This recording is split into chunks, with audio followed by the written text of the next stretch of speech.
sudah ada pertanyaan tentang nikah beda agama. Assalamualaikum Pak Ustadz. Dari hamba Allah, permasalahannya adalah Pak Ustadz, saya memiliki teman, tapi tidak dijelaskan apakah temannya laki-laki atau perempuan, tetapi yang jelas adalah mereka berencana untuk menikah karena sama-sama sudah saling menyukai. Yang jadi permasalahan adalah teman saya Islam, tetapi yang menjadi salahnya adalah non-Islam. Nah, bagaimanakah cara prosesi pernikahannya? Mengikuti prosesi agama Islam ataukah non-Islam? Demikian Ustaz. Baik. Pertama sekali saya mengajak seluruh saudara saya kaum muslimin untuk tidak menikah kecuali kepada atau sama kaum muslim. Karena Allah Subhanahu wa taala mengingatkan dalam Al-Qur'an, A'udzu billahi minasyaitonir rajim. Wala abdun mu'minun khairum min musyrikin walau a'jabakum. Seorang budak laki-laki. Budak ini artinya bisa diperjualbelikan, gitu kan? Tapi dia mukmin, muslim, jauh lebih baik. Walaupun orang musyrik ataupun walaupun ada daripada orang musyrik, walaupun orang musyrik itu mengagumkan buat kalian. Dibalik juga oleh Allah SWT, wala amatum mu'minatun khairum min musyrikatin walau a'jabatkum. Dan seorang budak wanita, ya, jauh lebih baik, mukminah jauh lebih baik daripada budak, ya, orang bebas tapi wanita musyrikah, wanita kafir, walaupun kalian kagum, jatuh cinta, suka dengan wanita kafirah tersebut. Alasannya apa? Allah mengatakan ulaika yad'una ilan nar wallahu yad'u ilal jannati wal maghfirati bi'idznih. Karena mereka itu mengajak ke neraka, sementara Allah mengajak kalian kepada surga dan pengampunannya, gitu kan? Dengan izin Allah Subhanahu wa taala. Jadi untuk di pembukaannya saya mengajak agar kaum muslimin menikah dengan sesama agama. Itu jauh lebih baik. Minimal pada saat misal ini kita berbicara buruknya terjadi perceraian. Pada saat terjadi perceraian, maka minimal anak anda pada saat ikut dengan istri anda misalnya, ya, atau ikut dengan suami anda, minimal anak-anak itu tidak akan murtad dengan izin Allah Subhanahu wa taala. Meninggal dalam keadaan Islam lah.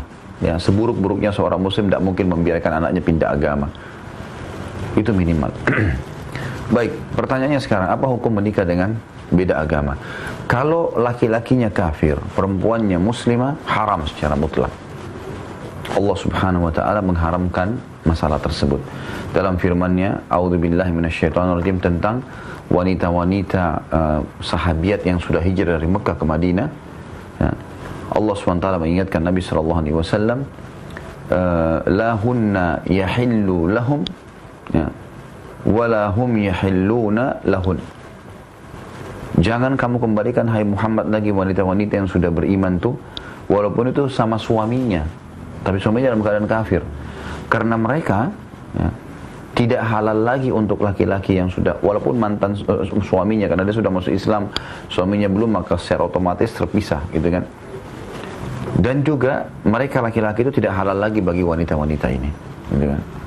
Jadi dari firman Allah SWT ini, para ulama mengambil kesimpulan tidak halal bagi seorang muslimah menikah dengan orang kafir, karena Allah mengatakan tidak halal lagi. Dan itu terjadi juga pada Zainab binti Nabi SAW. Zainab anaknya Nabi SAW. Jadi anak Nabi SAW yang perempuan ada 4. Uqayyah, Ummu Kalthum, yang dua-duanya nikah dengan Uthman bin Affan radhiyallahu anhum ajma'in. Kemudian anak ketiga dari perempuan yang 4 ini Zainab, kemudian Fatimah. Zainab ini menikah dengan As bin Abi As, atau biasa disebut juga Abul As. Abul As ini pada saat, atau As bin Abi As ini pada saat Nabi SAW diutus menjadi Nabi, dan Zainab beriman pada risalah ayahnya. Ternyata dia tidak. Dia nggak beriman pada Nabi SAW. Apa yang terjadi? Nabi SAW pisahkan langsung. Terpisahkan secara otomatis. Nggak boleh serumah. Dianggap sudah bukan suami istri. Gitu kan? Bahkan Abul As atau As bin Abi As ini sempat masuk bersama pasukan musyrikin di perang Badr. Ke Madinah ingin menyerang, ya, mantan mertuanya. Kemudian dia masuk menjadi tawanan, dan setelah dia lihat ternyata akhlak kaum muslimin sangat mulia, maka dia tertarik masuk Islam. Setelah itu dia kembali ke Mekah, dia kembalikan semua amanah-amanah yang masih ada di naungan dia, ya. Kemudian dia kembali ke Madinah dan masuk Islam. Dia syahadat. Tuh dia syahadat, Nabi SAW kembalikan langsung. Itu pun dikembalikan tanpa akad nikah, karena memang dasarnya suaminya cuma terpisahkan, nggak boleh bersatu karena masih dalam keadaan kafir pada saat itu. Riwayat Zainab dan Abul As ini juga diambil kesimpulan oleh para ulama, nggak boleh lagi disatuin kalau wanita muslimah sama laki-laki kafir. Kalau terbalik, ya, perempuannya yang kafirah dan laki-lakinya muslim, maka dilihat dulu, dirincikan. Kalau perempuannya itu ahli kitab, Yahudi atau Nasrani, Yahudiyah atau Nasraniyah, gitu kan istilahnya gitu dalam bahasa Arab, maka hukumnya boleh dinikahi sesuai dengan firman Allah SWT dalam surah Al-Maidah. Ya. A'udzubillahi minasyaitonirrajim, yas'alunaka ma ada al-yawma uhilla lakumut thayyibat. Hari ini aku halalkan bagi kalian, kata Allah, semua kebaikan-kebaikan. Wa ta'amul ladzina utul kitaba halal lakum wa ta'amukum halal lahum. Dan makanan ahli kitab, ya, halal buat kalian, makanan kalian juga halal buat mereka. Selama makanan itu bukan yang diharamkan dalam agama, maka kita boleh mengkonsumsinya.